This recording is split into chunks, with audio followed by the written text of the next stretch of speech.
The Linux Action Show is created by Jupiter Broadcasting. It's sponsored by Ting. Go to last.ting.com to save off your first device or plan, and DigitalOcean. Go over to DigitalOcean.com and use our promo code LASTDigital, and then you can spin up your own Linux rig for free. Welcome to the Linux Action Show, episode 389. My name is Chris. My name is Noah. Noah, guess what? Big show today. It's true. Coming up on the show this week, Noah climbs 350 feet up into the air. Yes, for real. I did. And he doesn't even like the heights, but he asked a wireless ISP how their infrastructure runs on Linux, what that's all about. It's a new spectrum of topics that we've never really covered on the show before, and it is a fascinating look at a growing infrastructure where a lot of problems are being solved by Linux. And then in the news segment, we're going to talk about Chrome and Android combining, if this is actually a major threat to desktop Linux. We'll discuss that, and maybe it's actually a good thing, too. We'll tell you why that might be. There's been some big community changes for Fedora and KDE. The Tor project has a new chat client we want to tell you about, and then a couple of major releases next week that you probably need to have on your radar. But Noah, before all of that, you know what we got? We've got the picks. We've got the picks, exactly. And I love this Runs Linux. I'm going to be honest, this one is scratching an itch personally for me. I've been doing a little bit of research, and a couple of people sent me a couple of interesting rigs, and I'm still open to more suggestions, so please do submit them. linuxactionshow.reddit.com, or you can tweet me at ChrisLAS. I loved this suggestion, though, because I want to build the perfect server for the Jupiter Rover. The JB Rover is a mobile studio, and I want to have a nice, secure mobile computer in there. This rugged vehicle PC runs Linux with dual-core 5th-gen Intel processors. Now, there's two different models I'm going to tell you about. It's coming from a Crosser, I think is how you say it. They call it a vehicle PC. With up to 16 gigabytes of RAM, it supports two types of storage, SATA 3 2.5-inch drives, and M.2 SSDs. If you're looking at it, if you're not looking at the video version, or if you don't look at the link in the show notes, it kind of looks like almost an amp that would go under your seat back in the day. It even has ears on both sides to bolt it down to the floor, and it has a very small profile. A single mini PCI socket can be equipped with communication options such as a Sierra 735 or 7355 LGE and a GPS module, which is nice for a mobile studio to have LG LTE built right in, and it also has Wi-Fi and Bluetooth. It also has an externally accessible SIM slot, so I can pop that Ting SIM in there for use with the cellular module. I like that. So you can change out the SIM without having to open up the case, which is really cool. And then Noah, something you might like is it has an external power supply, which means it could probably set up to run off of DC. Yeah, it looks like it comes. Well, so computers on the inside actually are running DC anyway, right? Yeah. And our power supplies convert either to 12 volts or 5 volts. And judging from the picture here, it looks like what they actually provide is three terminals. Looks like a common ground. And then my guess is for these other two is one is a constant source of 12 is actually what's powering the computer. And my guess for that second terminal, Chris, it is probably tied to an ignition switch in your vehicle, so that when you start your car, the computer comes on. I bet you're absolutely right. Yeah, it also has DB9 connectors, two RS-232 ports, USB 3.0 ports.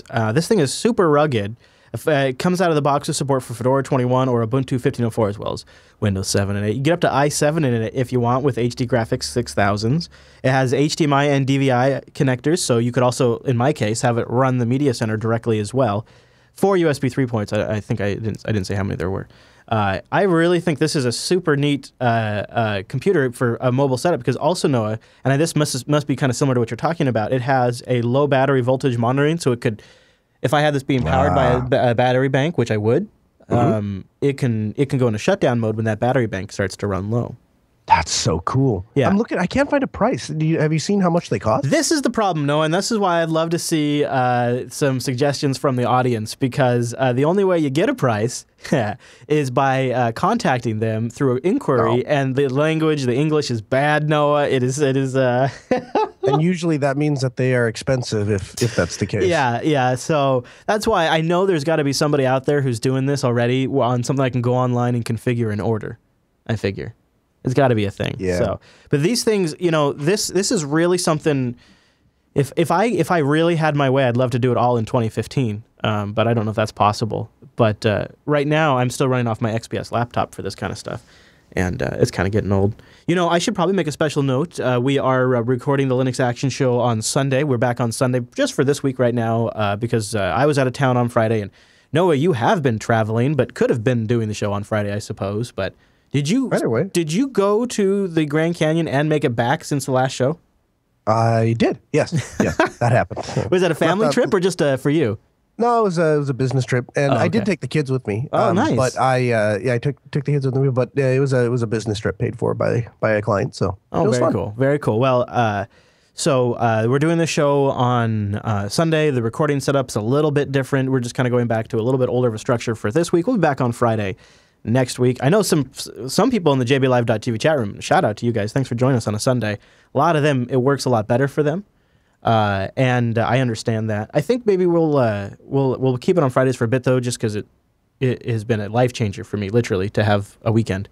But we'd love to have you join us at jblive.tv on Friday. So yeah, we're here on Sunday, and it's good to be here. And Noah, we've got so much to get into, and I have a pick that I think you might seriously want to consider checking out. Okay. If you use Telegram.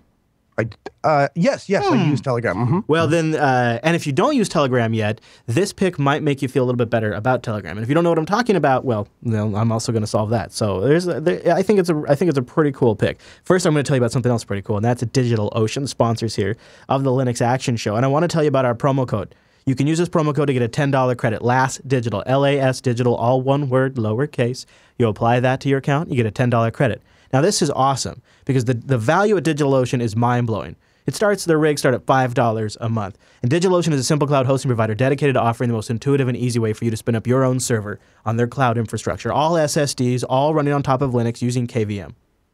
You can start in less than 55 seconds. And the pricing plans are so straightforward. So like I mentioned, it starts at $5 a month. That's why if you use the promo code LASTDigital, you get the $10 credit. And then it just goes up from there. They have a $10 plan, etc. And it's just very, very straightforward. And they have data centers in New York, San Francisco, Singapore, Amsterdam, London, Germany, and a brand new one in Toronto. But I really, really want to stress, it's the interface that sets them apart. It works on all your devices. It's super powerful, yet very intuitive. And if you want to go under the hood, build your own app, or take advantage of some of the open source code that's out there, they have a straightforward API that you can use. You know, I couldn't even tell you, Noah, but I can almost guarantee you when we're traveling in a couple of weeks to go to Colorado, I can almost guarantee you, in that process, we will end up spinning up a DigitalOcean droplet.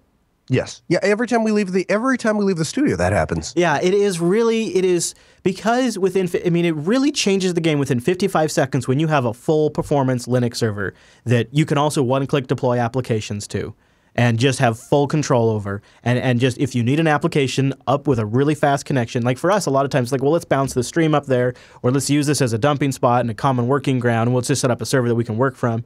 A lot of things like that, then we can just tear it down when we're done. And if you want to try it out, Last Digital will give you a $10 credit. Go deploy OwnCloud or really SyncThing. If you're implementing your own services now, this is a great solution.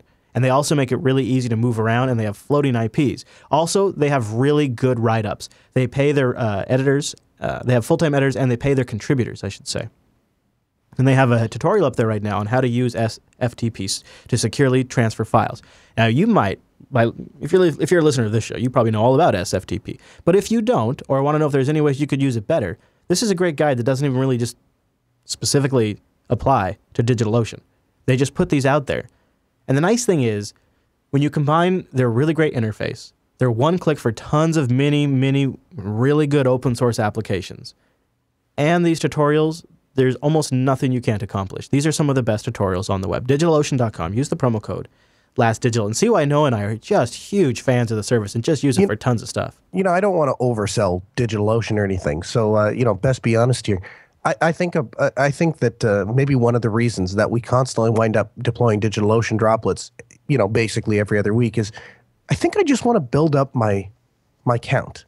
I think I just want to build my droplet count. I don't know if we actually need all those droplets. Think about this, though, dude. If this was a VM system that you would have to manage back in the day, or even more than that, like a colo where you're actually deploying the Linux servers, you would be blowing your mind. Like, oh my gosh, we're managing so many servers. It's so much work. Nope, that wouldn't happen because I would just decide that we're not going to do video. I would just not be sending video from conferences because there wouldn't be a way to do it. And I would be like, listen, Chris, I'd love to send you video, but I really don't have 6 hours to remote in. And plus, you have to set up the contract in the data center, make sure you don't go over your bandwidth, and then make sure they got the power provisions. And then they do that thing where you sign a 1-year contract, and then you put all your equipment over there with a really good price, and then when the contract expires, they jack the price like 7 times up, but you don't move it, and you pay the price because your equipment's already there and it's running it. Yeah. It's awful. powerful. miss And that. the other thing people have to appreciate about DigitalOcean is they moved first on SSDs, so they're all SSDs, and they're using KVM, not Zen, which is what a lot of the other guys out there are using.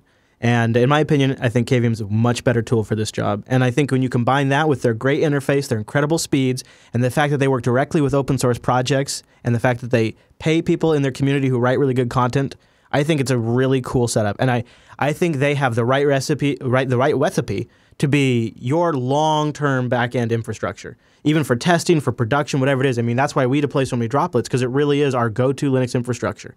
It's really great, and you can try it out Last Digital for free for 2 months. And a big thank you to DigitalOcean for sponsoring the Linux Action Show. The sinus infection's doing me some favors today, Noah. I tell you what, nothing like doing an audio show when you have a sinus infection. Mm-hmm. All right. I want to hear about Telegram. So I teased it, yeah. So there is probably by almost everybody out there, a well-known instant messaging platform called Telegram. And it is, I have been surprised at how quickly it has been adopted in the Linux community.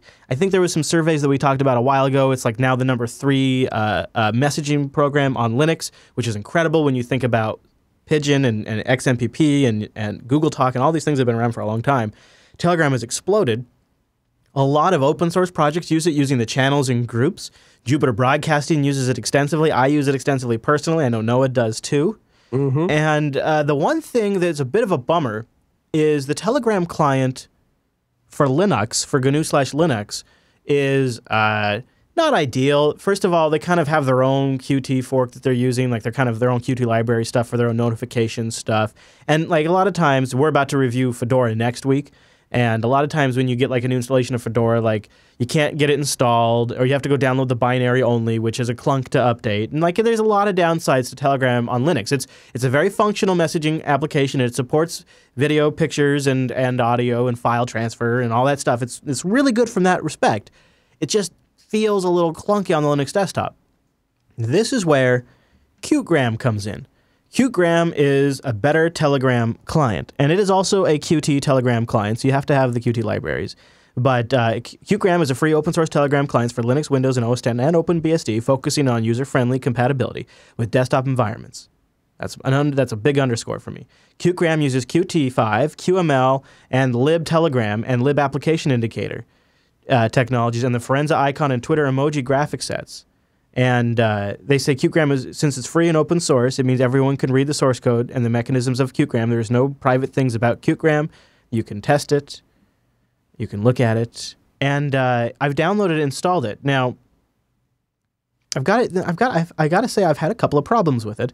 I got it working on one machine just fine, and I can't get it working on another machine. It's just spinning. But the machine I got it working on, it actually looks better than even what they have in their screenshots here on their website.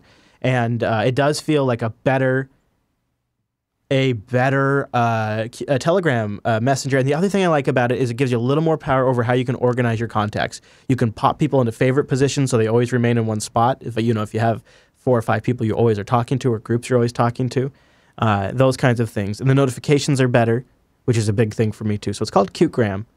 And I don't know, you might want to try it. It is...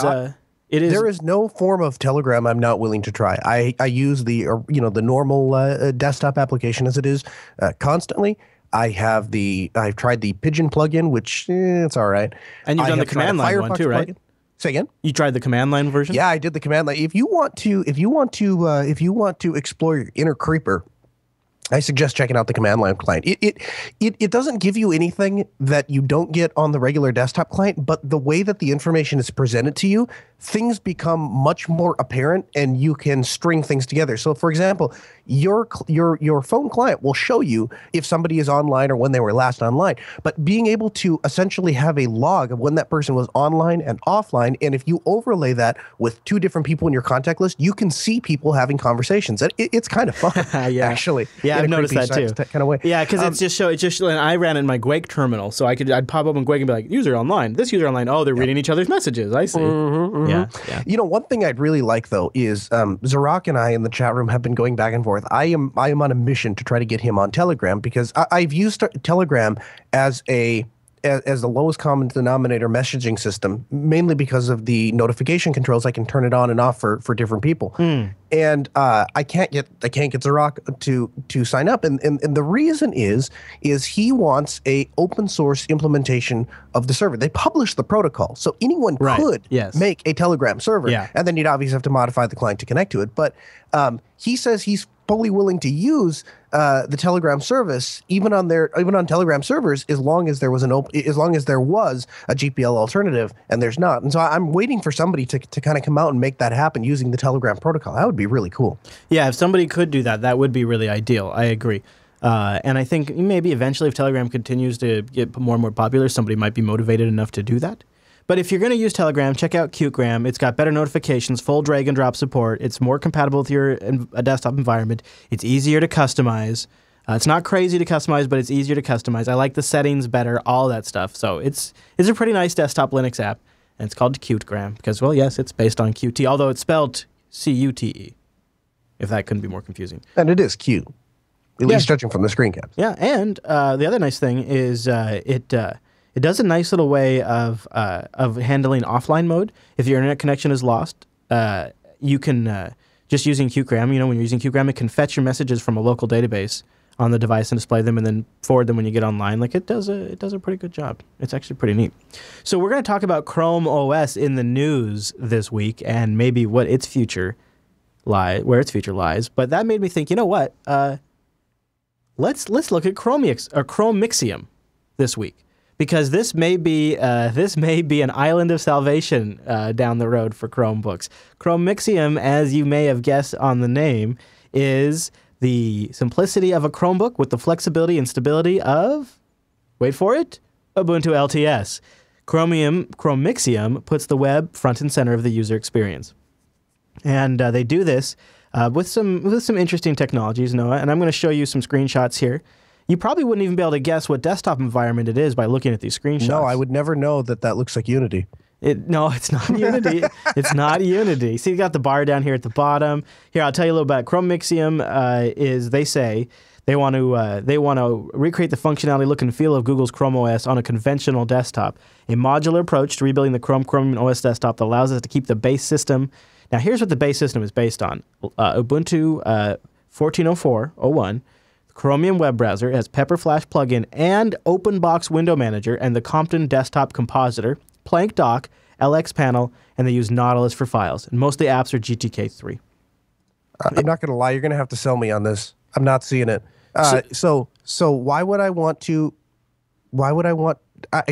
Does anyone use Chrome OS because they actually like Chrome OS? Well, so here's what I was thinking is OpenBox means your resource usage is going to be pretty low. So you get a pretty nice, elegant desktop focused on web applications. It is very simple. You start it, it's got Chrome, Gmail, YouTube, Drive, and Files. Mm-hmm. That's all it does, and then it has a right-click menu, much like like you'd expect. And it's just a simple, straightforward, lightweight. This looks like what you install on somebody who has an old laptop. Maybe one that has a low resolution like you always talk about, and you put this on there and you give it to them. This is like, instead of them having to go buy a Chromebook, you just turn their old computer into a Chromebook. I don't know. Because here's the thing. With somebody's older laptop, chances are it's going to have a spinning disk, and the $100 you'd spend on a Chromebook will not only get you, a supported OS out of the box, that kind of thing, but it's actually probably going to run faster than the old computer with the limited operating system. I don't know. I guess I'm just not seeing I guess I'm not seeing much of an advantage of that. Well, and the other thing, really, the true advantage to that kind of user for a Chrome book and Chrome desktop is the power wash and reboot and auto update, like the elegant background seamless updating that makes it so they don't have to think about it. The fact that they can hit power wash and they log back in and their data syncs back down, and any way they goobered up the machine is completely taken care of. Those are kind of the features of Chrome OS that I think really kind of appeal to people. So they are doing background security updates in Chromixium. They are doing that part of it as well, but I don't think they have that power wash kind of functionality. Here's the only thing that appeals to me, where I can see this is why Noah is glad this project exists and wants it to continue, and that is if Chrome OS becomes the future of the Linux desktop, and so that is just what we're left with, and the wide-scale deployment of the Linux desktop is largely in Chrome OS. If that ever happens, but the next thing I'm going to want to be able to do is install Chrome OS on every computer that I have, so I'm using a persistent distro across all my machines, and I guess that's where this would come in? Yeah, I think the other way I was looking at it, and we're going to get to this in the news segment, is if Chrome OS goes away in 5 years and you still have rigs that are Chromebooks, or you have machines that would make good Chromebooks, this could still be something that sort of takes the original Chrome OS idea forward, but it's an open source desktop. I guess maybe the problem is that I take Chromebooks and turn them into Linux boxes. Yeah, so right. I might be the wrong person to pitch this to. I guess that's probably what it is. That's a good point. That is a good point. All right, Noah, let's do the news.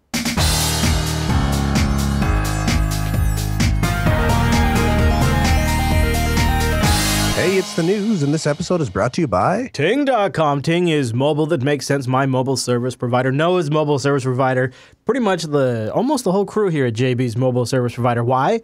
It just once we start to understand it, it really just makes a lot of sense. You only pay for what you use. There's no contract. There's no early termination fee. It's a flat $6 for the line. That's the bottom line right there. And when you go to last.ting.com, you support this show, and you also get $25 off a device, or you get $25 of service credit. That's really nice because the service credit for me, I brought an Evo 4G back in the day, like 2 years ago when I switched over to Ting, and that $25 service credit more than paid for my first month. And the things that really made me stick around with Ting is like their super, super slick dashboard. Really nice, always getting better, and Ting service itself is always getting better. Since I've been a Ting customer now, they've rolled out GSM services too, so they have CDMA and GSM networks, which is really nice because, you know, I have better CDMA coverage in some locations and better GSM coverage in other areas, or in some cases better data, et cetera, et cetera. You know, you can just kind of pick and choose. Or really what made the difference, and I know it's made a big difference for Noah too, is it opened up a whole new category of devices that you can now get on Ting. In fact, didn't you just pick up like a super cheap hotspot, Noah, for... I did. So, I mean, the thing is, we talk all the time about owning your computer, owning your device, that kind of thing. And when you have a device that is locked to a specific carrier, it doesn't feel like you own that device. Like, it did feel like I owned that device until I was opened up to the world of GSM. Again, I had a GSM device a long, long time ago. And I just kind of, I don't know what made me change. I think I worked for a different company and they gave me a phone, so I canceled it. But once Ting opened up GSM, I have started buying devices off of eBay, off of Chinese shops. I bought one when I was in Sydney, Australia. And you just buy unlocked GSM devices. And it's like, it's great because I am not locked to any specific carrier. I'm not, those devices are not on Ting because I can't take them other places. I could take them to AT&T or T-Mobile or wherever. They stay on Ting because I truly like Ting and the pricing model and the customer service that I get. You pay for what you use. Yeah, and so like the other day, or a couple weeks ago rather, I was on eBay. I see a 4G LTE hotspot, $28, free shipping. How are you going to pass that up? Nice. My Jeep now has a dedicated hotspot. So you know that computer you were looking at where you have the little GSM card? Yeah, I got a hotspot in my Jeep. So if you sit inside the Jeep, you can use my data. You got a dedicated car hotspot. I love it. Yeah. Yeah. For $28, and it cost me $6 a month to have it. You can get the $9 SIM, so you just get that, and then you pop it in there, CDMA or GSM. They have a bunch of great devices. They also have feature phones, smartphones.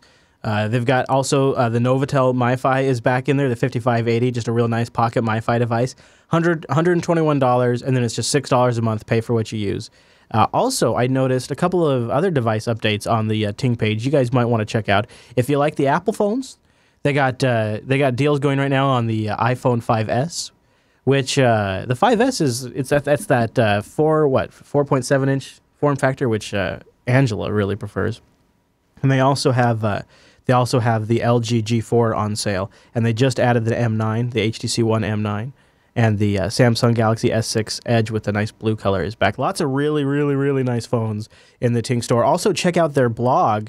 You know, they're working on fiber internet, and they have an update on their fiber internet initiative on their blog. So start by going to last.ting.com. Try out their savings calculator, see how much you might save by switching to Ting. Check out their control panel. It is really, really great. And if you have any questions, you can call their enthusiastic support at 1-855-TING-FTW. Last.ting.com. And a big thanks to Ting for sponsoring the Linux Action Show. Okay, Noah.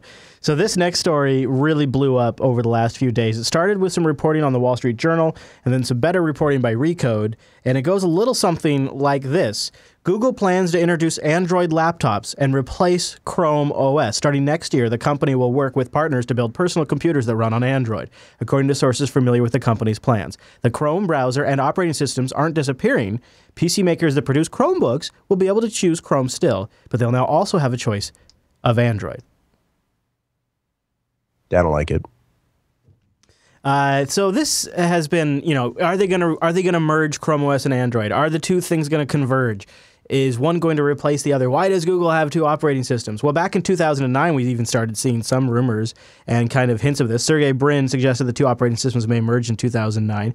The convergence momentum began really when Sundar Pichai took the reins of both operating systems. He leads Chrome OS and Android. He was promoted to SVP of all products. He appointed Hiroshi Lockheimer, I believe is how you say his name, and he now runs up directly Android and Chrome OS.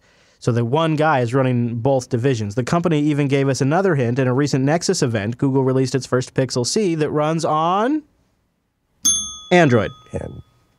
Yeah, and then in the company's earnings calls, Sundar Pichai gave another hint. He said, mobile as a computing paradigm is eventually going to blend with what we think of as the desktop today. That's what he said in the earnings call, most recent earnings call.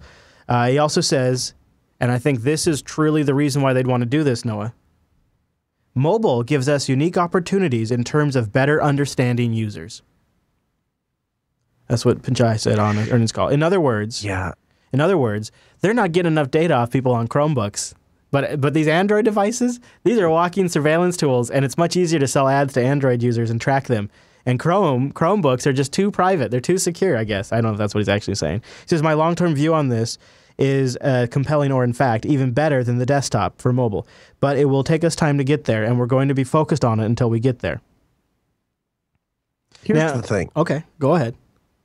Oh, I'm sorry. Android has never felt like a really, really compelling operating system. I think it's better than a lot of the alternatives, and I think a lot of us jumped on the bandwagon early because it was Linux on a phone, and that was cool. But the reality is, like, if you compare it, if you actually look at the user experience in and of itself, there are so many little problems with Android, and largely Chrome OS doesn't seem to be affected by that right now. The experience the limited, mind you, experience that I've had with Chromebooks is when I click on Chrome, Chrome starts. When I close Chrome, Chrome ends. The little apps at the bottom, granted there are like 7 that I can choose from, but they all seem to work moderately well, being that they are basically web apps. And the overall experience I've had, granted however limited, seems to be a lot better than Android. And every other time when a company has tried to combine a mobile operating system and a desktop operating system, it doesn't work. And that's because what works well on a 4.5-inch touchscreen doesn't work very well on a 13-inch laptop with a keyboard and mouse. And what works well on a 13-inch laptop with a keyboard and mouse doesn't necessarily work on a tiny little 4.5-inch touchscreen. Yeah, I wonder exactly what they have in mind. Is it going to be like a Chrome-like environment that launches when you hook up a keyboard and monitor? Is it going to be a change of the UI? Is it going to be another launcher? Now, here's another wrinkle to this. Hiroshi Lockheimer, who is leading up Chrome OS and Android right now, he tweeted and said, there's a ton of momentum for Chromebooks, and we're very committed to Chrome OS. I just bought 2 for my kids' schoolwork. So then later, Jeff Jarvis tweets him, don't want that to change, he said.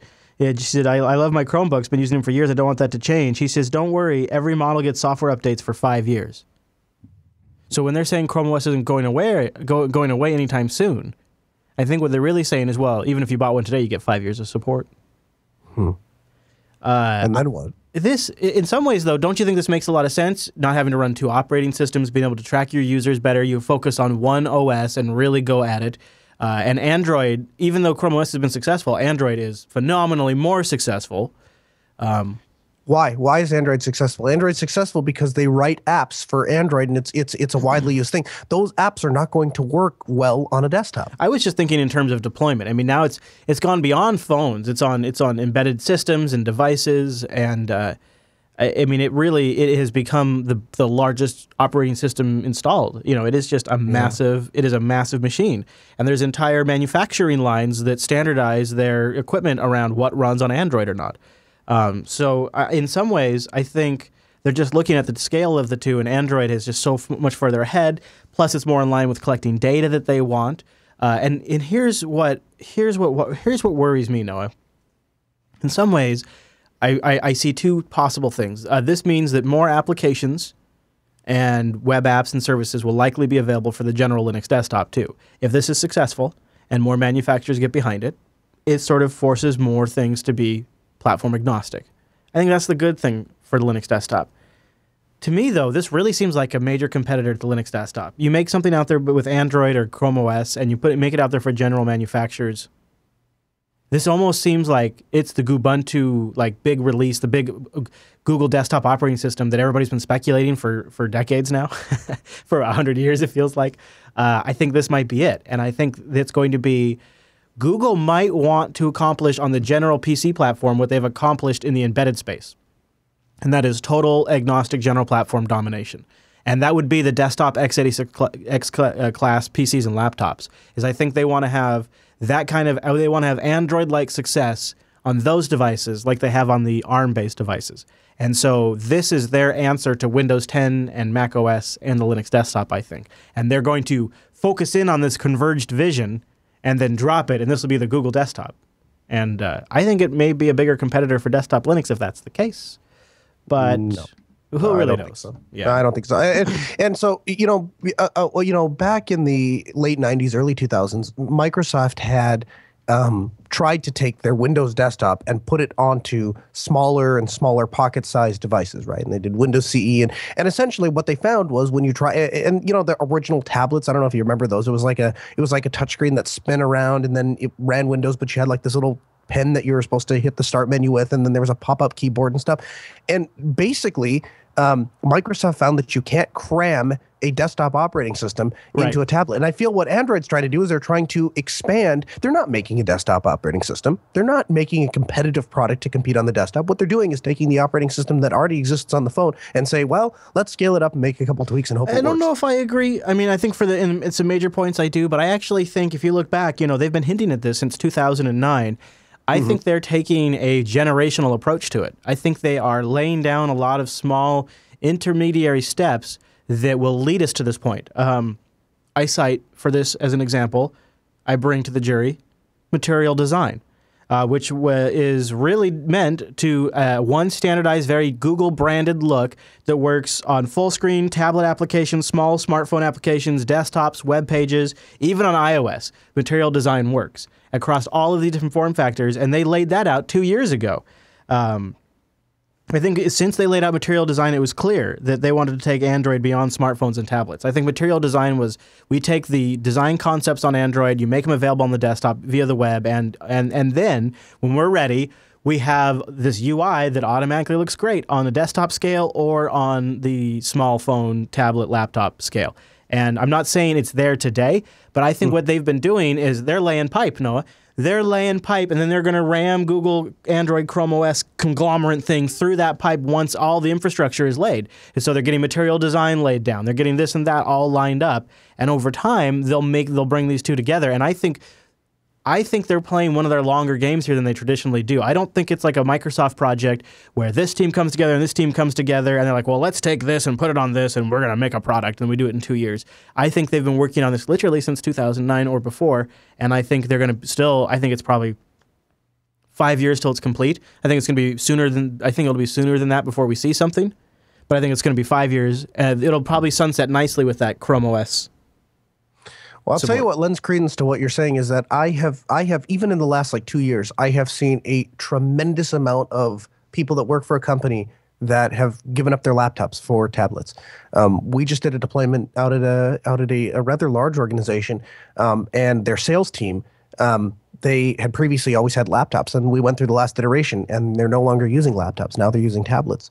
And the reason for that is one of the lead sales girls had a Samsung S4, and she's like, they have this in tablet version. Could we just get these, because all my apps run on here, and I can do the my meeting app and all that other stuff is all running on Android. And so there is a generation of people that prefer to compute on tablets. And I suppose if you take away and just kind of substitute and say, well, it's nice to work on a tablet, but every so often I need to peck out an email, and that's a pain on a touchscreen. So let's put a keyboard there, and I guess I can kind of see how we get there. Yeah, well, look at Surface Book just came out, iPad Pro's coming out. They both all, keyboards. Here's something I noticed, Noah. So you're talking that's kind of on the younger end. My last big client before I went full-time doing JB, they had a proprietary Internet Explorer ActiveX application that was used for construction in the state of Washington and to bid on projects and things like that.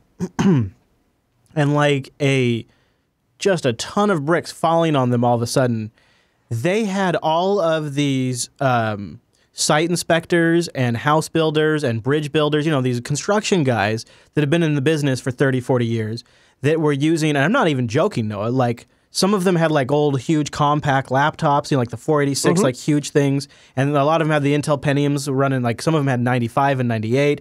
A lot of them had like XP first versions, like really old stuff, all using anything that would basically run IE like 4 or above. It was really crazy. Like it was disgusting. And when they decided to replace these old laptops as they died, like a crazy amount of them went right to tablets. So much so that this client was caught completely flat-footed by this and did not have a site that worked with a growing portion of their user base at a really, really rapid pace. And one of the things that was fascinating about this is it wasn't a coordinated thing. It was all different contractors and builders and state employees and all different divisions and departments of walks of life, not coordinated.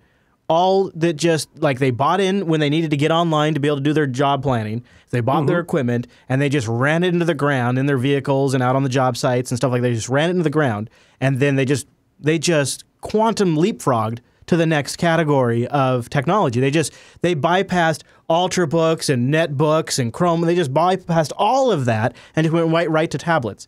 And this client had to rebuild this ActiveX application in a tablet-compatible form, and they didn't have any tablets in their office. They didn't have hardly anybody had an iOS device except for like an iPhone. Like it was for them a total disaster. So they brought in people to help. And I was responsible for moving the back-end infrastructure over to the new system. And for them, it was all of these people in their towards the golden years of their career that were just didn't want to hassle with all the computer stuff. They'd been avoiding it for years because they just needed to go on this website and to get their jobs. And then all of a sudden, they started replacing them one-on-one, and they just got into a massive amount of them where they had to respond. And this was really before Chromebooks were really a thing. But a lot of them got like keyboard accessories and stands and stuff like that and cases, and just put them in these monster like cases and stuff. So I think if you take something like a Chromebook and you put Android on it, and it's got, like you were saying, all of the apps that they use, because they're not going to want a third operating system. They're not going to want their desktop operating system, their their phone operating system, and their Chromebook. I mean, this just doesn't work. You want the same apps. If you buy something from the Play Store on one Google device, you want it from the Play Store on another Google device. I travel a lot, and I'd say better than 80% of all tablets I see are in cases with included keyboards. I rarely, and I mean rarely, see somebody sitting in the traditional portrait mode touching stuff on their tablet.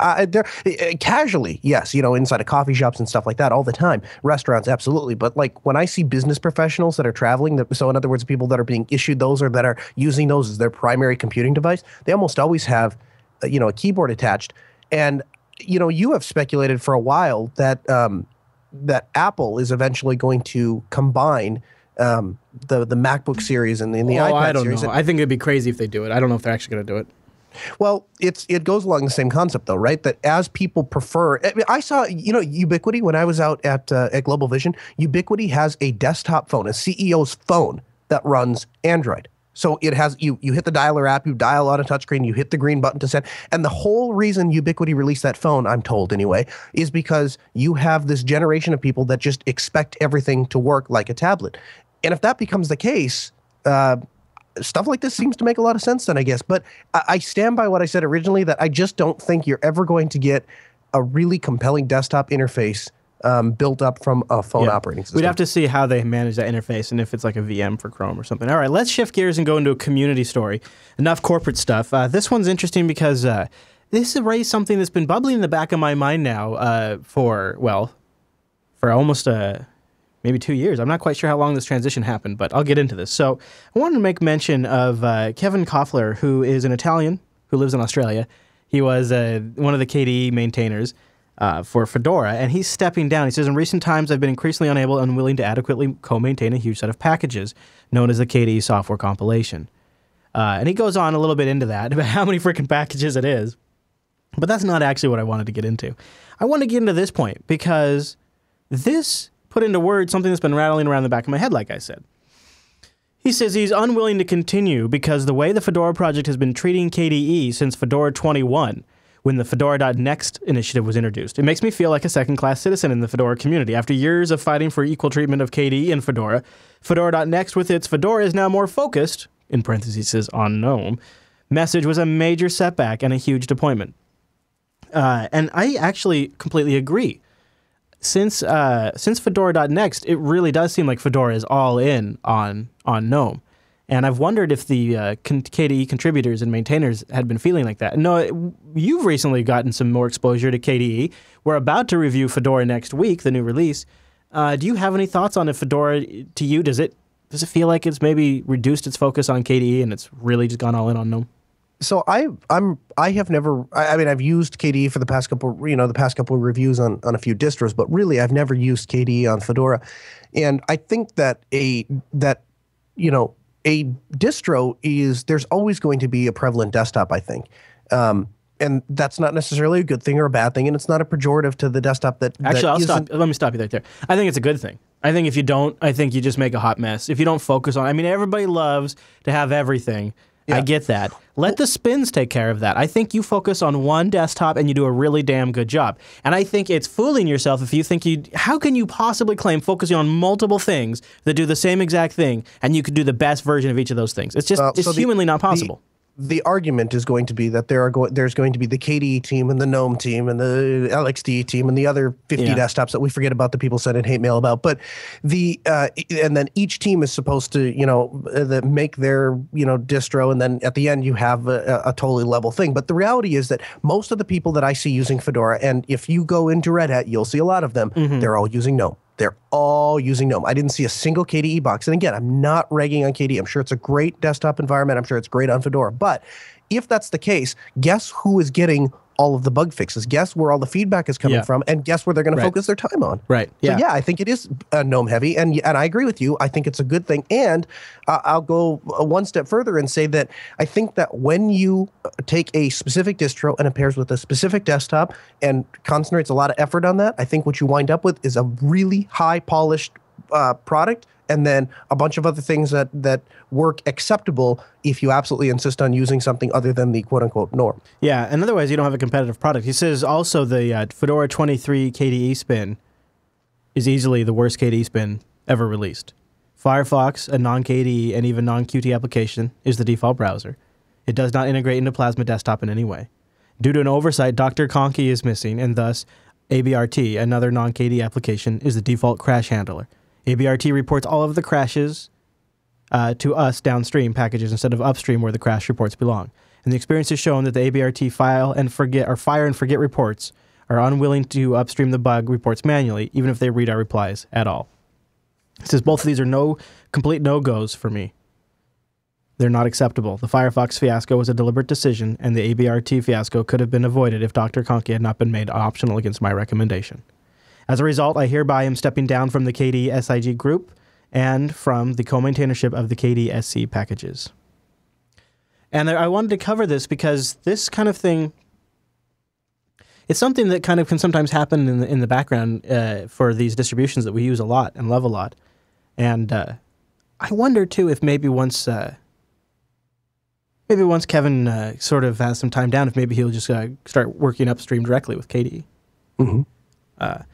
Yeah, it's kind of too bad, but I think it does. I think it gives us the chance to say, both Noah and I feel that there are other ways to get KDE on Fedora, and I actually don't think it's necessarily a bad thing for a project to focus on one thing. Now, they might argue that they're not.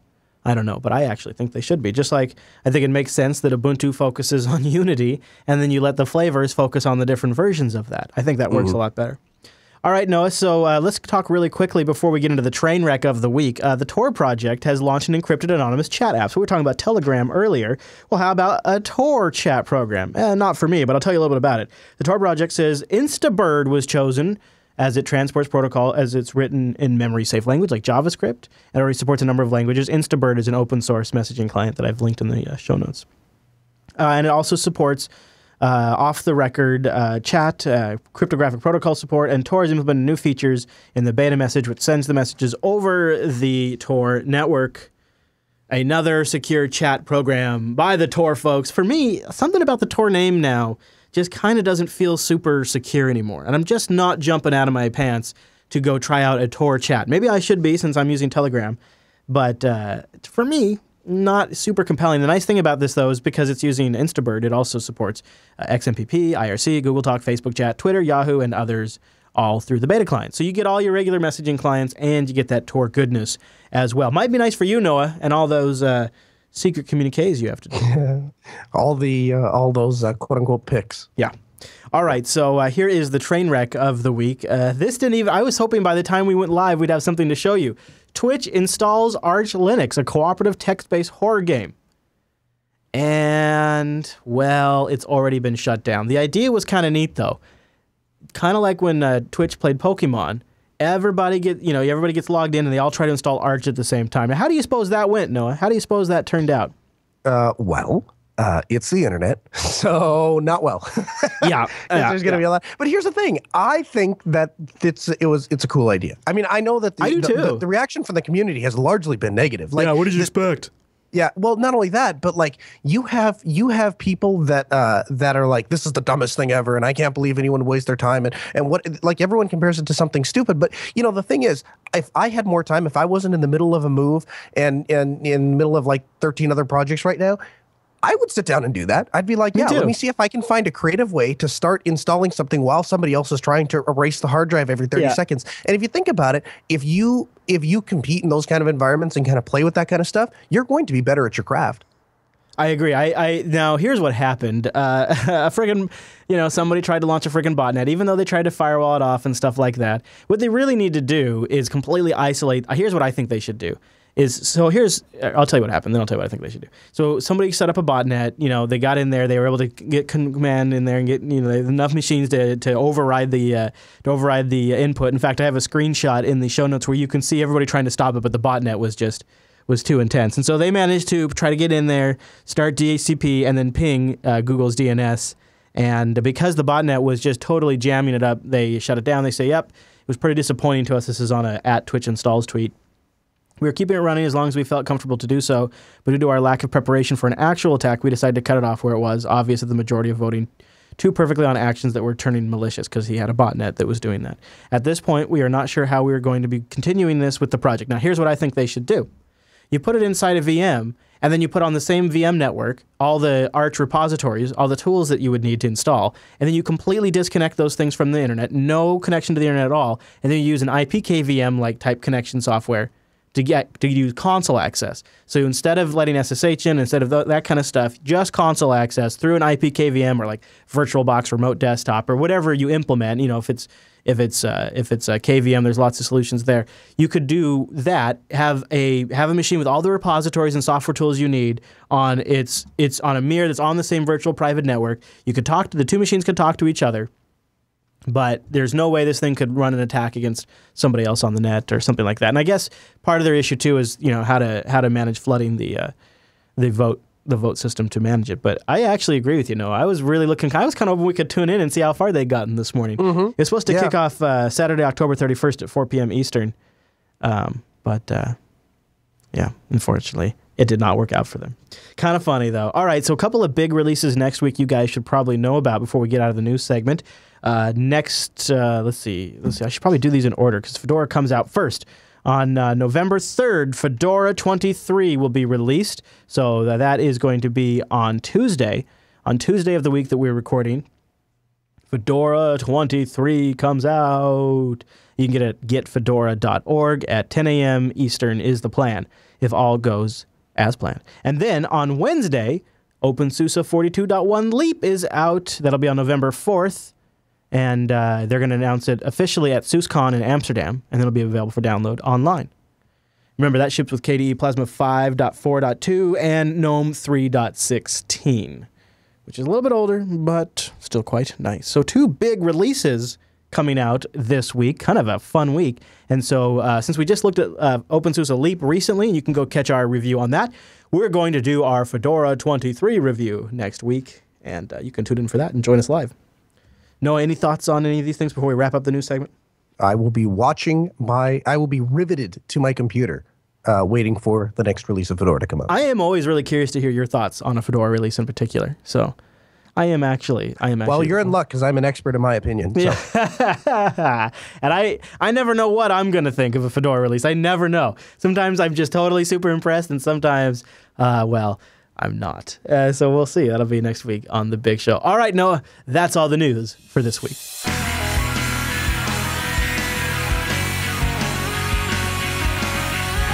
It is time to witness Noah climb 350 feet in the air for this week's interview of the Linux Action Show and probably risk his life. But first, I want to tell you about our segment sponsor, System 76. They have machines designed to run Linux. And this week, I want to look at this RX Pro. I'm not even sure how you say it. ORYX. I honestly am so excited about it, I haven't even thought to care. It is obviously a total bonobo killer. Check this thing out. Aluminum alloy construction. Here's how thin it is. It is the thickness of the Ethernet port. It has NVIDIA GeForce GPUs. You can get it in 15-inch or 17-inch screens, 64 gigabytes of RAM. What I am freaking out about is it is all of the components, including you can get it with an IPS monitor with G-Sync. All of these items are like my bonobo brought up 2 generations or 3 generations actually, or maybe even 4 generations because these are Skylake processors, and way thinner. And built out of aluminum. This looks incredible. I really am excited about this. It has a 970 or 980 NVIDIA GPUs you can get in this bad mamma jamma. So serious gaming potential. IPS display is a big one for me too. And it also has the same Onkyo speaker system that my Bonobo has that I really have been impressed with. The Bonobo has really great speakers. And HDMI out. And for me, the big kicker is, this sounds kind of funny, but I, because of production reasons, have to use a 1080p screen. And so like my XPS laptop, you'd never see me use my XPS laptop in studio on the Linux Action Show because I have no way to hook that up to show the screen because the resolutions don't match up and high DPI is a mess and et cetera, et cetera. So 1080p, you can get different stuff. You can look at the different screen options. But for me, the 1080p option would be perfect. And it also has an external AC adapter I could probably get to. Oh, that was the other thing, Noah. That was the other thing. You can get it with a DC adapter. You can get it with a DC adapter. It is no kidding. Yeah, it is. This, I don't know when. So not only is it the perfect studio machine, it's the perfect rover machine as well. Yeah, this is exactly right. And see, what happens now, and this doesn't sound like a big problem. Probably most people are like, oh, poor Chris. But what happens right now is I do a lot of pre-show prep on the XPS, and then I come back into the studio, and I try to reset all up on the Bonobo. But I often don't have enough time because I'm commuting in, getting in here, trying to get it all set up. And so I do all the work on one computer and then have to recreate it on the other computer. It would be really nice to have a machine that works in the studio, that's super powerful, because the XPS also isn't very powerful for me. It's only a dual core, even though they call it an i7. I would love to be able to have a really nice machine that I could do all the VMs on, do all the stuff I need, set it up from the rover, and then when I get in studio, I hook it up and it's ready to present. And I think the thinness of this is going to be... Look at that. There's the Ethernet port. It's about as thick as the Ethernet port. Isn't that incredible? I'll tell you something else, too, and this doesn't matter. I know this doesn't matter to a lot of people because they're part of this new confangled, I like everything looking pretty instead of being functional crap. But have you noticed that the touchpad it's not one of those stupid clickpad crap. It actually has buttons on it. Yes. See that? Yes. I don't like clickpads. Let me say that again. It's a good touchpad. I hate clickpads. And they spend extra time on making sure those touchpads work damn good. And if they don't work perfect under Linux, they'll even ship special software to make it happen. I really like this rig. And by the way, when I use the term thin, in case you're just listening, it's not like a razor envelope thin. It is incredibly thin for the amount. NVIDIA 970 GPU, 32 gigabytes of RAM, 3 hard drives in this thing, Core i7 processors. It's a workstation. It's a mobile workstation that is extraordinarily thin. It's paper thin for a mobile workstation. Yeah. I am super excited about this. 64 gigabytes of RAM. Yeah, we're going to be out there looking at more of their Skylake stuff in the second week of November. I think on the 11th and 12th or something like that. So that should be really exciting, and you guys will hear more about it in the show. So also, Noah, I'm really looking forward to this because you had a chance to travel out and chat with a wireless ISP. Where did you head to get this interview? Because this is pretty neat. Yeah, so Zach Underwood, who I'm extraordinarily proud to call a friend, he's a super nice guy and exceptionally smart when it comes to networking, specifically wireless networking. He invited us out to Greenville, South Carolina, to come take a look at their headquarters where they provide internet wirelessly to customers all the way around Greenville, South Carolina. Cool. Let's take a look.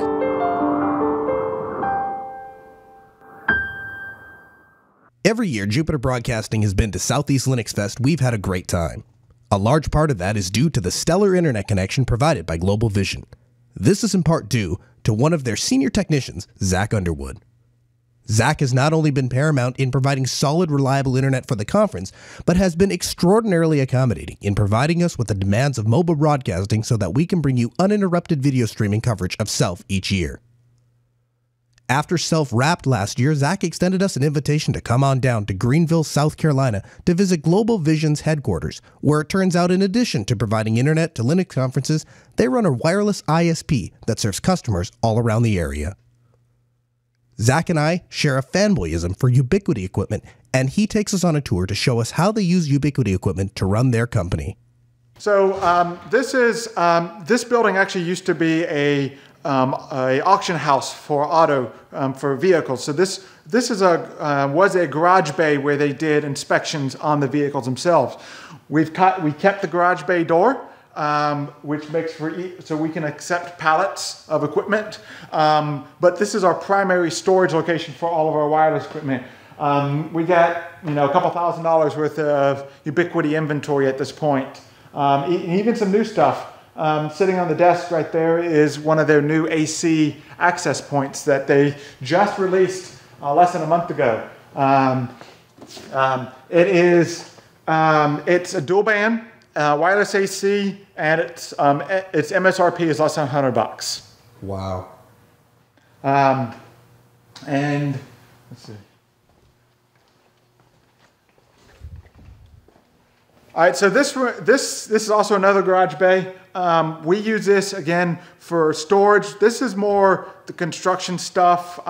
Sometimes we have to fabricate mounts for the wireless equipment. We also got a huge stack of servers that we're going to be getting rid of. These are old.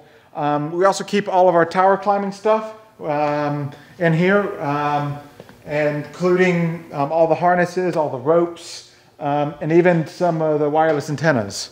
You want to do a little talk about those? Sure. Let's start with this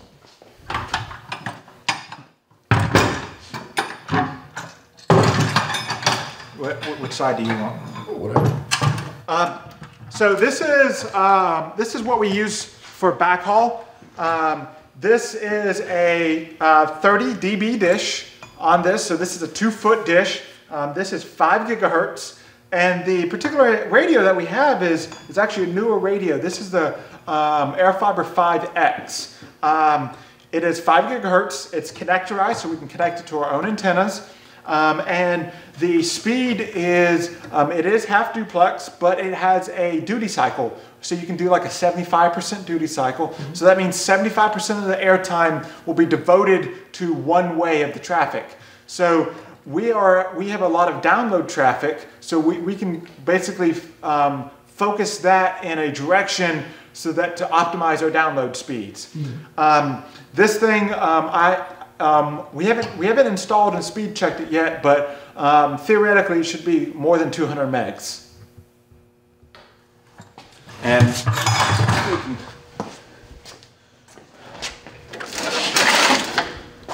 so this is what we use for doing client access. So these are sectors. And this particular installation is actually going to go up on a water tank.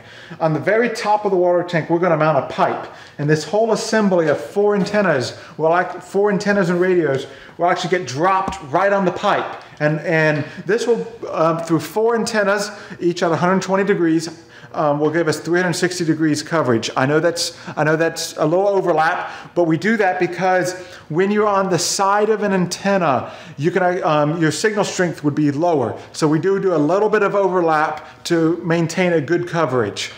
So for being a nine employee office, we have a surprisingly large amount of networking here. First, we bring in the internet wireless, which comes in off of one of these cables. It then brings into a 48-port switch, which is almost filled. This top 3-com switch is actually our PoE switch that we power all the phones. And when we spec'd the cabling for this office, we ran 2 cable drops to every desk. One for a phone, one for the computer. And the phone we do PoE. Then it all comes back into here, where we have the cabling all nice and neat, comes into punch blocks. The Network Operations Center, or the NOC as it's commonly referred to, is a central location below the towers where all the networking equipment and servers are stored. Because they have extra space, Global Vision actually rents some of the server space out to other clients that have needs to house servers inside of racks or actually rent the servers themselves. So what don't I do? Since Global Vision is a small company, no one has just one job duty. I do the network administration, I do server administration, I do tower work, I do cabling, I do site surveys, basically do anything that's needed. Okay, and we're in your data center right now? Yeah, so this is what we call data center. Anyone who actually worked in a data center might laugh, but this is not bad for our size company. We got several racks around here that are not in use because we have downsized through virtualization. But here's our main teleco rack. We have fiber coming in from other providers. So these are 2 other providers that are in the building with us. We have fiber that comes from the roof. We have our PoE switch, and here we got different provider equipment. This is AT&T, even some T1 equipment. All right, and so here we just have some customer equipment. And one thing we started getting better at doing is all of our UPSs are now managed through SNMP. So they run a test every 2 weeks, a self-test. And if that basically tests the batteries to carry load. And if anything's wrong, it sends us an email that says, hey, you need to check your batteries. And so we'll come up here, replace the batteries. Okay. This blue cabinet is one of the satellite providers. So what happens is when you watch your local station, so your ABC, your NBC, your CBS, your Fox, local stations, they actually recorded over the air off of antennas, and then the cabinet then encodes that into an IP stream that's then sent via fiber to over where it's then transmitted up to the satellite so that it can come back down to your satellite dish. Okay. We just have various more customer equipment. This one's actually, these next 2 cabinets are actually our cabinets. Right here we have our Observion box. This is a CentOS box running Observion, which is a semi-open source project. They do the open core freemium type model. And we have about 300 to 400 devices that it polls every 5 minutes. And right now it can poll every device network-wide in about 2 minutes. Wow. And so, but if that ever goes above 5 minutes, we can start having data loss. So we have to make sure I like it to be under 4 minutes. And how many devices network-wide are there? So there's about 300 to 400. It's been a few days since I've checked. Wow, that's crazy. And so also in this cabinet we have the software that we use to back up our VMware cluster, vRanger. We also got a couple storage boxes, and then we have a very large UPS down there. That is a 5,000 VA or volt amp, which then powers all of the equipment in our next rack. This is the core of the network. Here we have a couple routers. We also have the back of our core switch, which we stack. So these are stacking cables that make 2 physical switches, 1 logical switch. And each stacking cable, there's 2 stacking cables. Each cable is capable of 10 gigabits. So there's 20 gigabits between the switches for data sharing. Here, these 2, only 2 of these are actually powered up and active, and they are they are routers. They're Debian-based routers that are, we use an OS called Viata, and so it runs Debian at its core. And then these newer HP servers are VMware stack. So we run 3 VMware 5.5 servers, and then we have a SAN down here. In almost 3 years, we've had 0 downtime. You have some Linux VMs on that. Oh yeah, we only have about 3 Windows VMs and about 30 Linux VMs, and the vast majority of them are some type of RPM based. Okay. So either Rail or CentOS. Okay, you and I are on the same page on that one. So here is the back of. Hold on. Here's the back of the rack. So here's the switches. Here's some fiber coming in from different floors. So we have another floor with a switch that we connect via fiber. Here's the back of the routers. One thing that we do that I think is kind of unique in the industry is we don't run an A/B system. We run a wall power and a battery powered. Okay. So we have 2 labels here. We have a wall power labeled down here and a battery powered. The wall literally just plugs straight into an electrical outlet under the floor.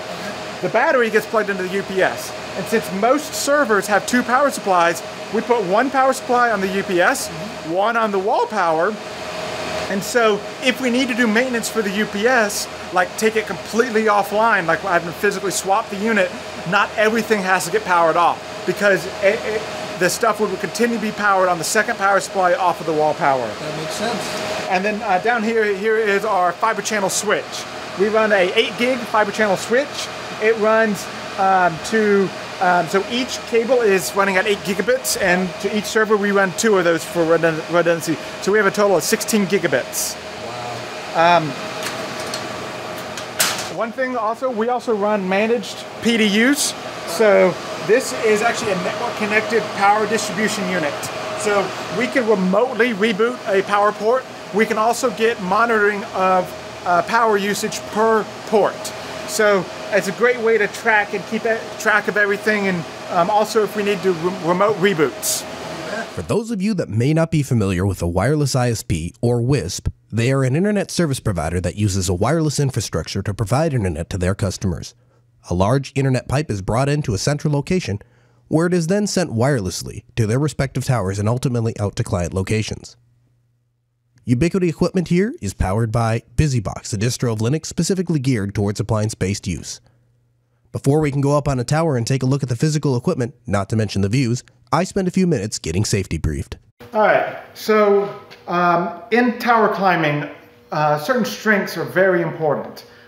This is actually a sling. Looks like a shoelace. It kind of does. The thickness does kind of look like a shoelace. But you can use this for rigging. So we use it for rigging because our equipment is kind of light. But you can also use it for like an anchor. So you can wrap it around something and now it's an anchor. So that probably supports like 20, 30 pounds. Yeah, 20, 30 pounds. No. This is actually rated in this configuration for 5,000 pounds. 5,000 pounds? Yes. And a shoelace will support 5,000 pounds? Yes, so I could pull a pickup truck with another pickup truck hitch to hitch with this. Wow. Yes. The next is, in tower climbing, we use a lot of carabiners for connecting different stuff. Here is here's an older model that we have. It's an all steel model. Here is an aluminum model. Jeez. That's crazy. Yeah, there's a little bit of weight difference. And these are rated for the exact same amount of force. They can hold the same amount. Yep, they're both rated for 5,000 pounds. And this orientation, so this load weight straight down is 5,000 pounds. And this orientation against the gate is only 3,600 pounds. And with it open like this, it's like 2,000 pounds. Wow. And all of, per OSHA regulations, all the carabiners that we use for life-saving equipment must be double action. So it takes 2 actions to open it. In this case, twist, and then you can open it. Okay. And also for And the other requirement is they have to be self-locking. So when you let go, it automatically locks. In recreational work, like mountain climbing and rock climbing that you do recreationally, it is permittable to have a self-closing but non-locking one. In a professional environment, that is not allowed. Okay. All of the safety equipment that we use has a minimum of 5,000 pound rating. Here's one of the anchors that we use. What we'll do is, if we need to anchor like a rope or something, we'll put it around part of the tower and this orientation, and now we can tighten it and hook our rope right here. And this again is rated for 5,000 pounds. Now, I don't know about you guys down here in South Carolina, but I don't weigh 5,000 pounds, and I don't know anyone that does. Why is it that you guys have equipment that's rated for 5,000 pounds? So it's not just your body weight. Part of it is because the safety equipment that we use has a fall distance. Okay. This is actually a 6-foot lanyard. Okay. And so when this is anchored, say it is on your harness, so it'd be on your harness right between your shoulder blades, and it is anchored to the tower at your feet, roughly your feet. So if you fall, you're now going to fall, let's say from the distance between your back and your feet, let's say 5 feet. Then this is a 6-foot apparatus, so you're going to fall another 6 feet before the safety equipment even kicks in. Then you're going to fall another 3 feet before this safety equipment will bring you to a stop. So your feet can now be, 15, 20 feet below your anchor point. And when that anchor point gets stressed from you falling, it can do an impact, a very high impact load. And so the 5,000 mark is really, it only gives about 1,000 pound impact on the anchor, but that 5,000 is a buffer zone, a safety zone, a margin factor. And the ropes that we have, right here, this is a 1/2 inch double braid rope, and it's rated for a 10,000 pound break strength. Wow. Now you're telling me earlier that a knot will actually negatively affect the rope's ability to hold a certain amount of strength. Yep. So when a rope is rated for a particular strength, it's rated in a straight line. But when you add knots, it will basically degrade the strength of the rope by a certain percent based on the type of knot. So that's why what's nice about using these ropes is because they got a 5,000 or 10,000 pound rating. Even when we put a knot, we can still stay at or above that 5,000 mark. Now, does that persistently degrade the rope, or is that just for the duration of the knot? So just the duration of the knot. So in this particular scenario, I don't know the exact percentages, but this particular knot will degrade the strength of this entire assembly by a certain percent of its total strength. Okay. Per OSHA regulations, the anchors that we use for our Y lanyard right here for fall protection, the actual specification says if you believe it can hold a pickup truck 5,000 pounds, then it is safe to use as an anchor. During my training, he kept stressing, he kept asking, look at that particular spot. Could you hang an F-150 off of that particular spot? If you don't feel comfortable hanging a pickup truck off of that spot, then you shouldn't feel comfortable putting your life and anchoring to that location. And doing climbing in a professional environment, we have to use full body harnesses. So that it's over the shoulder straps with leg straps. This is required, and recreational climbing, it is okay to get away with just the waist. But in professional climbing, you have to use a full body harness. If you're going to be spending a lot of time hanging in a harness, this metal seat is a godsend, because basically what it does is when you go to position or basically stop at a location, you'll hook into these D-rings and that hooks to the seat. So when you go to lean back, you actually put your weight on your butt and not your back or your shoulders or even your feet. So it basically helps transfer your weight to more of a sitting position. Okay. And also, every time when you're on a tower, hard hat is required. At one point, the deaths in tower industry were getting really bad. So the OSHA's director basically told his field agents that if he saw anyone doing work on a tower, to pull over on the side of the road, get their DSLR with a long lens on it, and take pictures of everything they could. And basically then those agents would go back to the field office, give it over to a specialist, and the specialist will then groom the pictures for violations, and will basically mail violations to the company of various things. And a hard hat could be a $7,000 violation. Wow. So simply not having the hard hat on could be a huge violation. Also, in towers, sometimes our towers are not the best maintained on the ground as far as bugs and grass and such. So we always keep a nice bottle of hornet and wasp spray because we have rolled up on sites, and maybe between two pieces of equipment, 2 boxes, there'll be a yellow jacket's nest. And the only way to safely climb that tower at that point is to take care of the yellow jackets. That's why we keep a can of this. Juice them. Yeah, absolutely.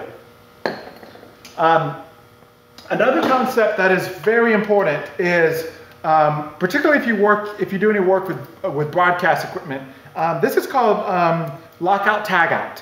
So basically what happens is anyone who's on the tower would basically get a lock and key that they would put this device would then go around the power supply for that tower. So for a radio station, this device would go around the breaker that services power to the transmitter, because if the transmitter gets turned on while you're on the tower, you can basically be microwaved on the tower. So this basically prevents someone else from coming along going, this breaker shouldn't be off, and turning the breaker back on. Mm-hmm. And so by having the tower climber have one of the keys to the lock, because this particular unit will hold 6 locks. So every person on the tower will get their own lock, including someone on the ground.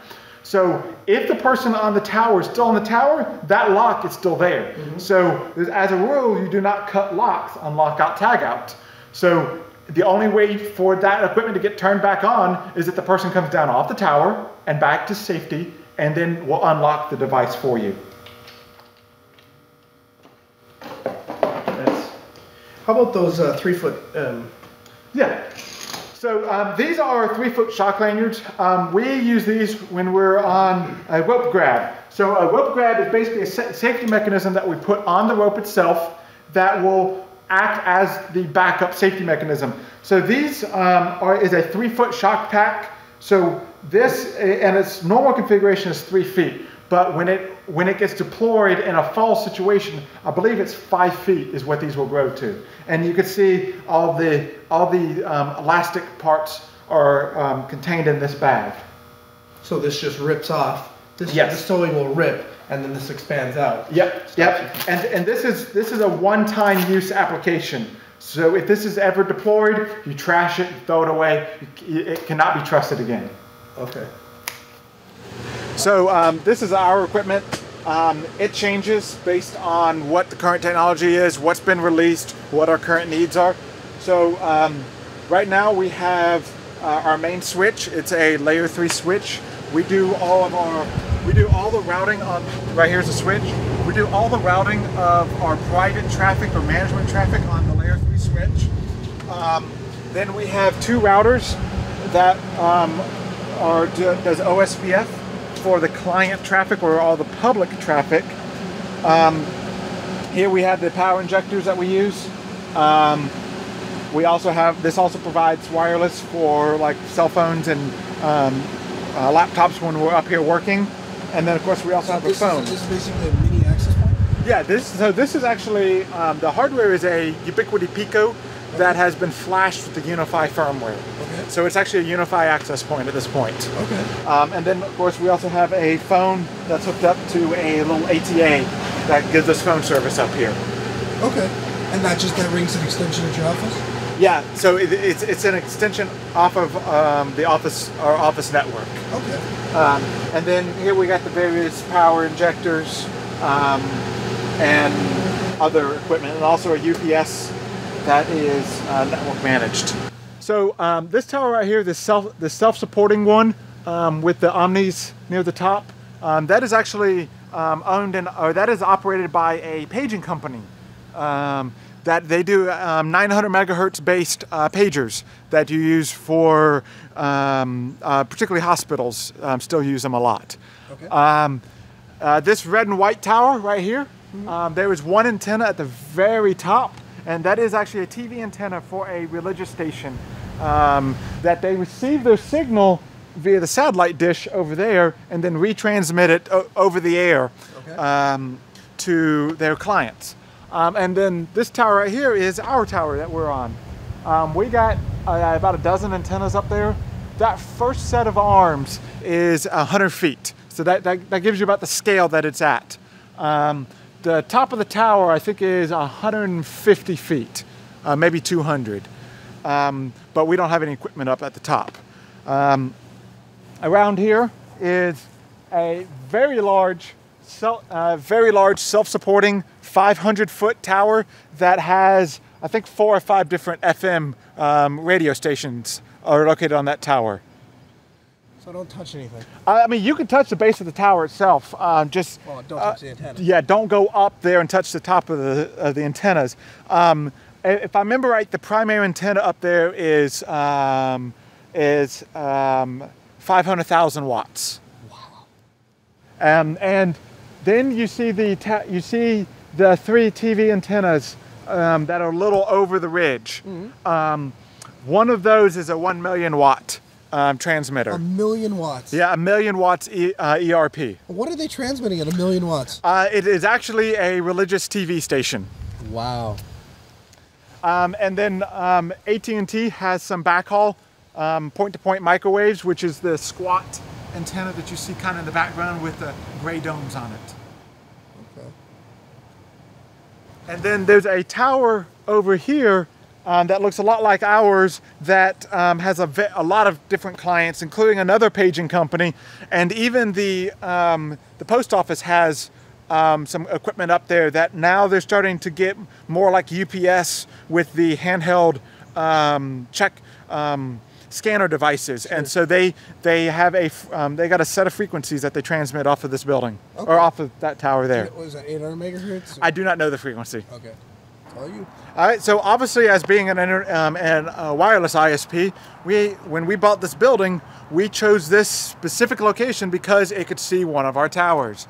So right up there, we have one of our, that is our office connection. So that allows us to get on the office, allows us to speak to our data center, the rest of the core of the network, and gives us internet. With that particular antenna, we run our connection uncapped. So we're getting about 40 down, 40 up.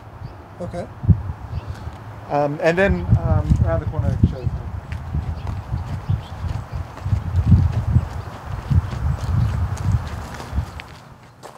Not our tower, I wish. So actually right here.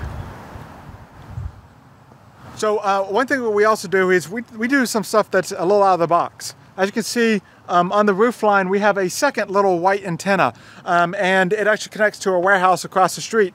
And what we do is we actually do a managed camera system. So the cameras are actually over there, but they get recorded in the office. And we do that over a private wireless link. When all the cameras are running, it's about 20 megs saturated. And of course, being a wireless company, we have to deal with towers a lot. And so one thing we're trying to get into to help keep costs lower is actually building our own towers. And so you can see we have one tower that's kind of in the weeds at this point. That is actually a 60-foot tower. It's a Ron is a manufacturer. And between the 3 sections, it weighs about 900 pounds. Climbing the tower was actually a blast. We put in to practice a bunch of safety precautions to make sure nothing bad would happen. After I got myself tied off and we got the equipment suspended 300 feet up in the air, we actually conducted an interview. And Zach explains exactly what happens on this tower and all the other towers that this tower communicates to provide wireless internet to their customers. By far one of the most interesting interviews I've ever done. Zach somehow has gotten me up here. What are we, 300 some feet up? Yeah, about 350 feet. We're on a tower that provides internet to this whole city. And they provide it wirelessly. Zach, how often are you up here? I'm about once a month installing or changing equipment. Do you ever get, you don't have a fear of heights then? Absolutely not. I love this view. Now, is this is kind of your main tower? Yeah, this is our main data center, is underneath this tower. It's on the top floor of this building, and this tower is actually built about 40 feet above the roof of this 330-foot building. So we're actually quite a bit high, and unfortunately the camera's mounted on the other side of the tower. I would show you the ground. Yeah, it's taken quite a bit of work to get all this kind of set up. Yes, and the weather is so great, as you can see, all this rain and wind. Now, this actually wirelessly links to other towers in the area. Is that the way it works? Yes, that is correct. We have, from this building and this tower alone, we have a link that goes 44 miles up to North Carolina. That's our farthest link by far. But our shortest one is actually to a tower over here. It's about 4 miles. And you guys maintain all of that stuff? Yes. So I do the primary tower work and also most of the networking. And then below where we are now, this is where your main data center is, huh? Yes, and the top floor of this building, right under this tower, is our main data center where we get our internet from and also house all of our servers. Now, what primarily is the equipment on this tower that we're looking at? So the primary vendor that we use for all of our wireless equipment is a company called Ubiquiti. We use a lot of their different products, but we also, on this particular tower, we also have a SAF Technica link. It's a licensed link, 11 gigahertz, our particular link is 6 miles and can do 336 megs. Wow, that's absolutely incredible. And all that's being powered from all this equipment. These are all antennas, I see? Yes, everything, the white things below us are antennas, and we'll show you some still shots of those later. We have, I think, about 11 or 12 different antennas on this roof. Not all of them are on this tower, but a lot of them are. And then the radios are attached behind them? Yes, and all of our products that we use, we run either Ethernet or fiber up to the radio, and then the radio is mounted directly to the antenna. Outstanding. Anything else you want to tell me before you get me down from here? No, it's just going to take a few minutes to get everything wrapped up. All right, sounds good. Well, thanks a lot for doing an interview at 300 plus feet. You're welcome. While hanging on this belt. And like I said, we'll get some still shots for that. Yeah, don't kill me on the way down. Absolutely not. Too much paperwork. Okay, sounds good. Thanks, Zach.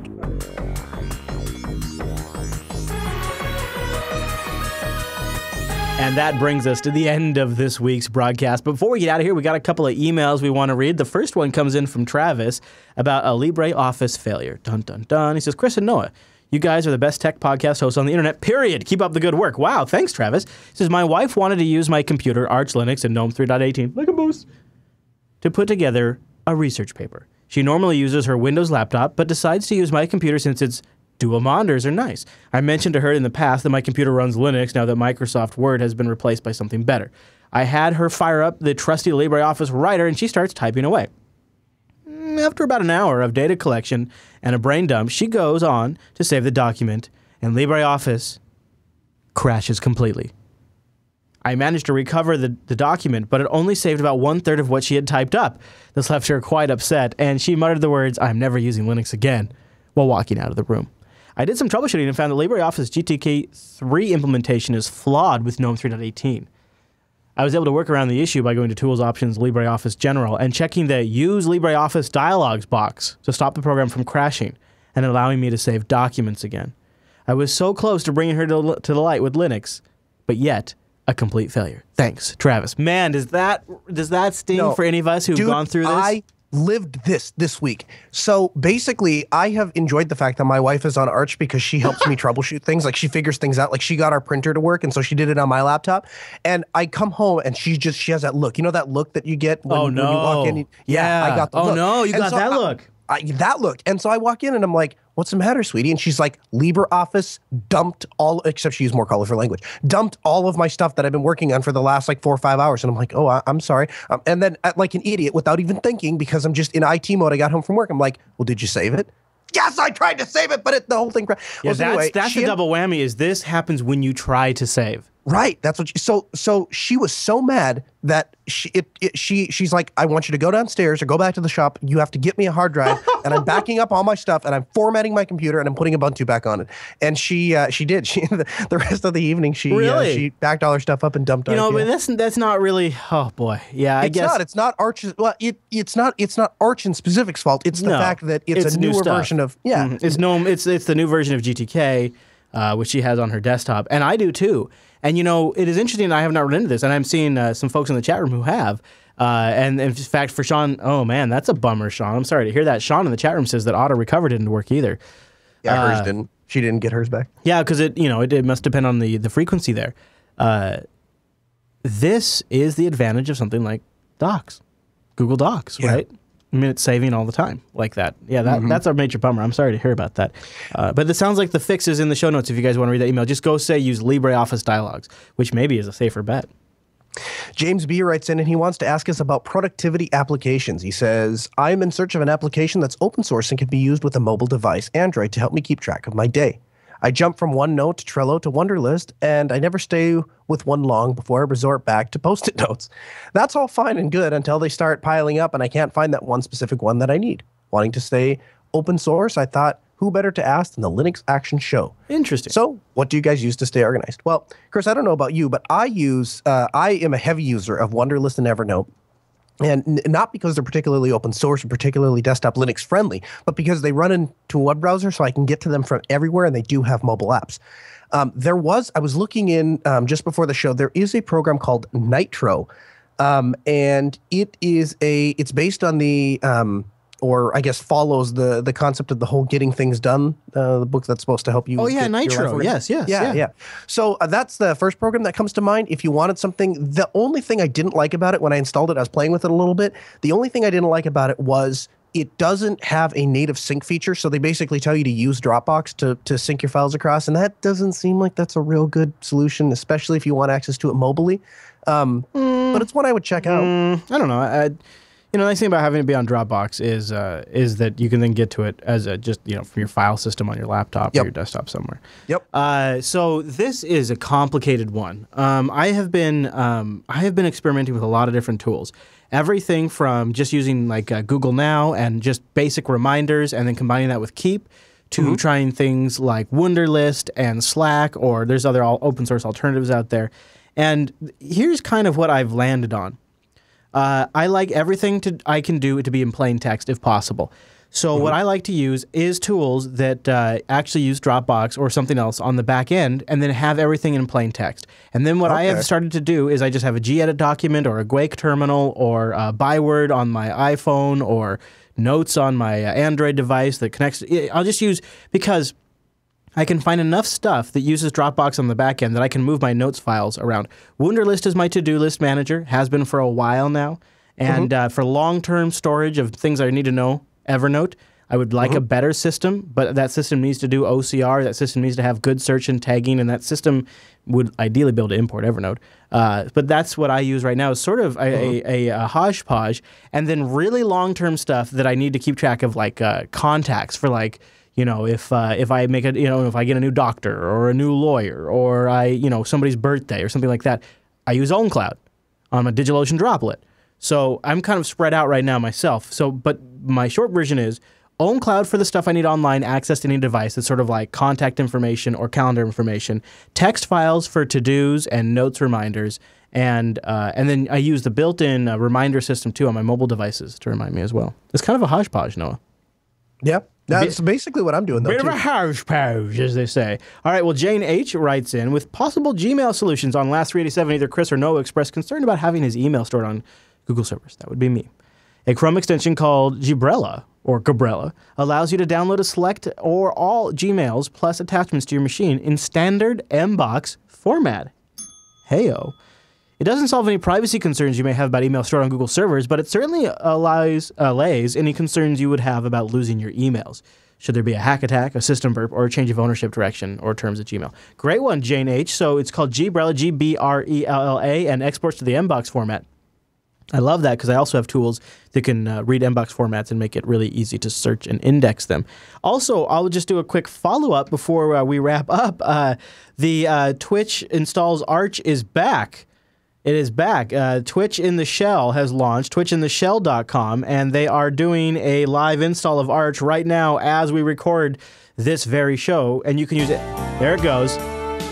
Yeah. That's the music from the live install, and here's what you get, Noah. On the left-hand side, you can see the terminal, and on the right-hand side, you can see people voting for which command should come next.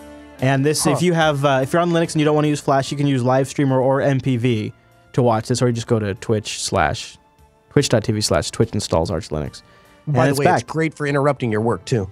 Yeah. Yeah, that running in the background. Yeah. So that's great. Just leave this up and dedicate a screen to it. So we talked about it in the news segment, and it is back right here before we wrap up. All right, Noah. So before we get out of here today, maybe if I was interested in what the heck you were doing, where would I go to find out a little bit more about Noah? Well, you could follow me on Twitter at Colonel Linux. And of course, I want to thank everyone for shortening up the feedback. If you want to send feedback into the show, jupiterbroadcasting.com/contact, click Linux Action Show from the drop-down menu. Keep those brief and to the point. And we really appreciate being able to read more and more of those as they get shorter. Yeah, and linuxactionshow.reddit.com if you want to make something for the community, if you have a cool open source project you want us to know about, or a news item you think's worth discussing, or a great runs Linux, linuxactionshow.reddit.com. It's not just a resource for this show. I might be a little biased, but I actually think it's one of the best news feeds for Linux news and things that are happening in the Linux community on the internet. linuxactionshow.reddit.com. And on top of that, it has a really great community, at least as far as Reddit communities go. It's really, it's quite great. linuxactionshow.reddit.com. Also, any of our previous app picks, jupiterbroadcasting.com/lastpicks. If you'd like to help keep us user-funded, you can go to patreon.com/today. We're raising funds over there to support the Jupiter Broadcasting Network.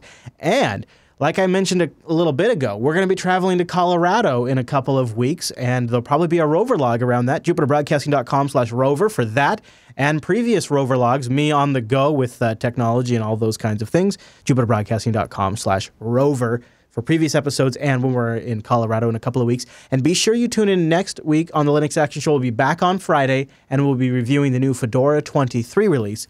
And I'd love to have you join us over at jblive.tv in the chat room and share your thoughts and give us your impressions of Fedora, or if you have any questions. And you can get that converted to your local time zone, hopefully, at jupiterbroadcasting.com/calendar. Follow me on Twitter at ChrisLAS. Follow the network at Jupiter Signal. Follow Noah at Colonel Linux.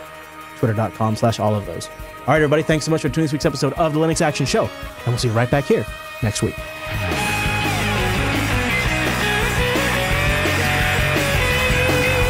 So, really? First of all, I gotta say, the Thousand Trails people at this LeConner Thousand Trails, unbelievable Halloween celebration. Cool! Unbelievable. It really blew my mind because these people, they're not here at these parks with houses with big huge garages. Right? They don't have like 30, 40 outlets to hook all this stuff up to. And they go so far out. People come out and they build structures. They set up steam and fog machines. They have lights. They have haunted houses that are like connected up to their trailers. They set up big displays, like huge amounts of decorations and works and lights and tons of candy. It was the coolest Halloween trick-or-treating thing I'd ever seen. This one gal, so some people in one row have laser light shows, and it's super cool because they shine them up into the trees. And I don't know if you've ever seen for the holidays, people get these projectors.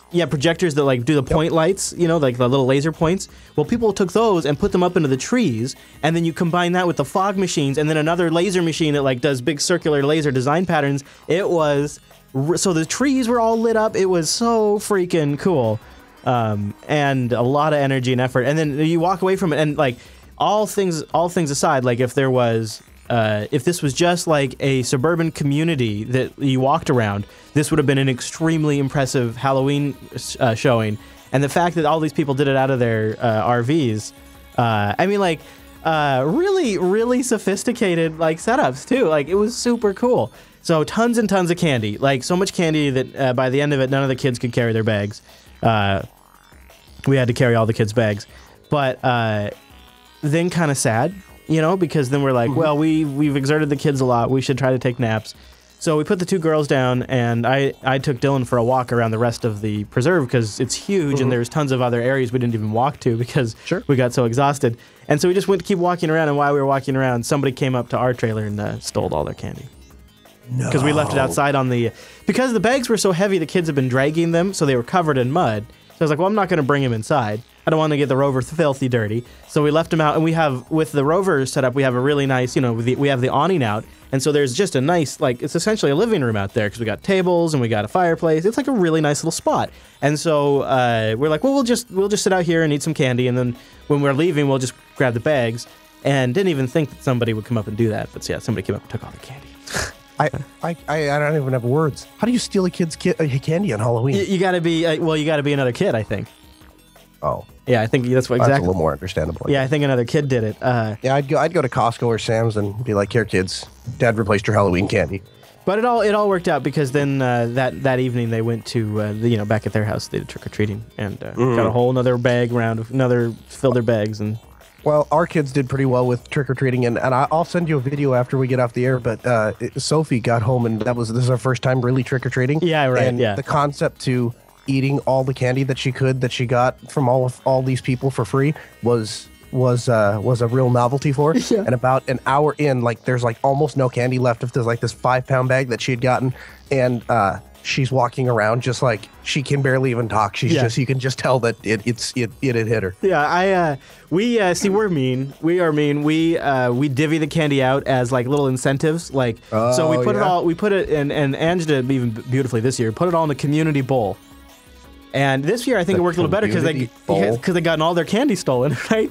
So then to even get candy again is a huge win. So they all got candy again, and she convinced them to put all in a community bowl, and then she divvies. I guess that's the great thing about communism is if somebody steals what you worked for, then the government will provide more. I guess. Then she divvies it out based on performance, I believe, or some benchmark. So I just want to clarify. So your kids have to go in the cold and trick or treat to get their candy. And then they have to do additional things to get that candy awarded back to them after they have brought it to the house. You know why, though? Because candy's like money to kids, man. You know, yeah, that's true. This year's the first year she did the community bowl, and I don't know. I think it's not a bad idea, really. Yeah. Because honestly, I tell you the truth, we don't really like them eating all that candy. Like it's not so it's I can see why. I've experienced that this week. Yeah, so we put the brakes on it a little bit and slow it down that way, and it also improves behavior. You know, it's a twofer. Yeah, you are probably a better parent, no doubt about it. Oh, don't blame me. Hold on. Here's what I got to know, Noah. Here's what I have to know before you go into this. So you climb up this tower. Did you? Yes. Okay. First, I got to know which camera you use, and second of all, so did you climb up there? The expensive one. You climbed up there on the other side and mounted the camera, and then had to climb up the other side and to be on camera. Makes it sound like it was secure and wasn't going to fall. It was ratchet strapped to the opposite side of the tower. So hold on. So you climbed both sides of the tower, one to mount the camera, and the other so that way you could climb up into the camera shot. Yeah, well, we climbed one side of the tower, and then Zach actually positioned himself around to the other side, and we mounted the camera, and then we went to the opposite side yet again, so that the camera would be directly across from us. Yeah, wow. Yeah, it was a major pain. That's putting it. And here's the thing: when you're moving around on the tower, you're not tied off. So you're, and here's the other thing too. The only way to get equipment up is to put it inside of like this, basically like this bucket that's hanging off of a rope. So I'm watching my camera swing back and forth, and I'm like, please God, don't fall out of there. Yeah, please but you know what? You know what? All of it is worth the visual where you're climbing up the ladder and you look in your hand and you're holding the frickin' microphone. It's so worth it. You should make that a frickin' profile picture somewhere because that's genius. Yeah, it's the things I do for you. You're climbing, look at the microphone. Oh, it's hilarious. And yeah, so the wind up there must have been crazy, but it didn't sound bad at all. Dude, there was a hurricane. You can't hear. And that's what I love about that RE50 is that if you look back in the footage, you can see the camera shaking, and it was pouring rain. It's not the RE50. It's the not RE. Is it made by RE? Oh, okay. Mm-hmm. Okay. All right. Well, it's made by Electro Voice, but it sounded. Oh yeah, Electro Voice. Yeah, it sounded really good. Noah, like I wouldn't have even known. RE50. Yeah, that sounded. That's the mic to use. Is that the one we use on the floor too? Yes, sir. Dang. It's the interview. It was the first piece of equipment I ever bought for specifically for Jupiter Broadcasting. That's funny. Because it's specific there. That's why that's the industry standard interview mic, because you can do interviews anywhere. Wow. Well, that was really cool.